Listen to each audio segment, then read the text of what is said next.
کہ یہ جو دعا مقدمتاً ہم نے بیان فرمایا کہ دعا جوشن کبیر، تو یہ دعا کس معصوم سے نقل ہے اور اس کو جوشن کیوں کہا جاتا ہے؟ بسم اللہ الرحمن الرحیم وبہ نستعین وہو خیر ناصر و معین۔ اس کو جوشن کیوں کہا جاتا ہے؟ تو اس سلسلے میں سید ابن طاؤس نے اپنی کتاب کے اندر اس سلسلے میں شان نزول بیان کیا ہے اس دعا کا، کہ امام موسیٰ کاظم علیہ السلام سے یہ نقل فرماتے ہیں کہ خود امام علیہ السلام اپنے آباء و اجداد سے یہاں تک کہ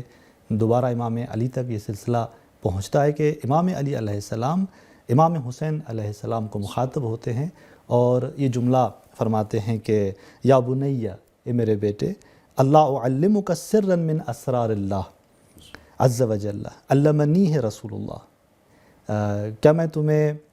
خدا کے اسرار میں سے کوئی راز نہ بتاؤں کہ علمنی ہے رسول اللہ، وہ راز کے جو پیغمبر گرامی اسلام نے مجھے بتایا، مجھے سکھایا۔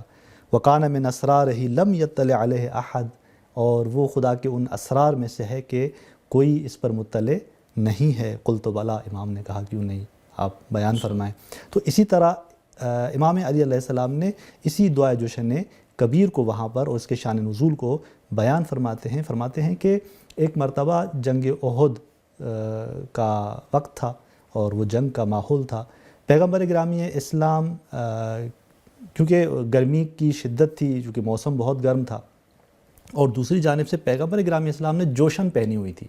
یعنی وہ جو جنگی لباس پہنا ہوا تھا، وہ جو زرہ پہنی ہوئی تھی، اس کو جوشن سے تعبیر کیا۔ اچھا، اس جنگی لباس کو جی، امام نے اسے جوشن سے تعبیر کیا، کہا کہ جوشن پہنی ہوئی تھی اور ایک طرف سے موسم کی گرمی اور دوسری جانب سے اس لباس جنگی کی جو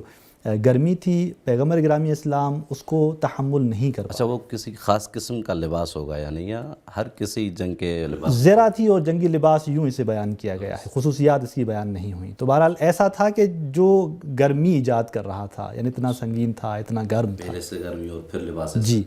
تو وہاں پر امام علیہ السلام فرماتے ہیں کہ نبی گرامی اسلام نے آسمان کی طرف دیکھا، خدا کو پکارا، تو دیکھتے ہیں کہ آسمان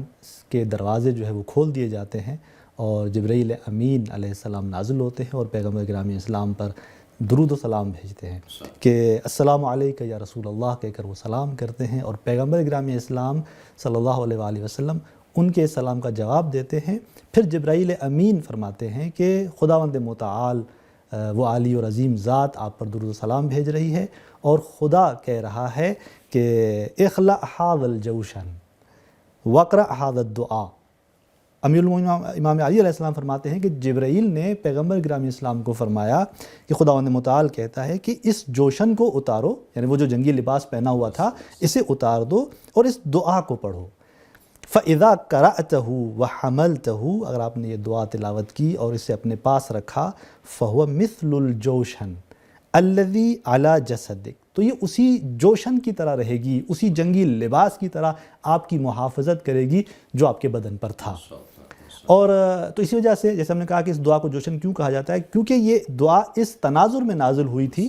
تو اسی کو اسی شان نزول کے اعتبار سے جوشن کہا جاتا ہے۔ اور خوبصورت جو یہاں پر بات ہے وہ یہ کہ پیغمبر گرامی اسلام یہاں نہیں رکتے،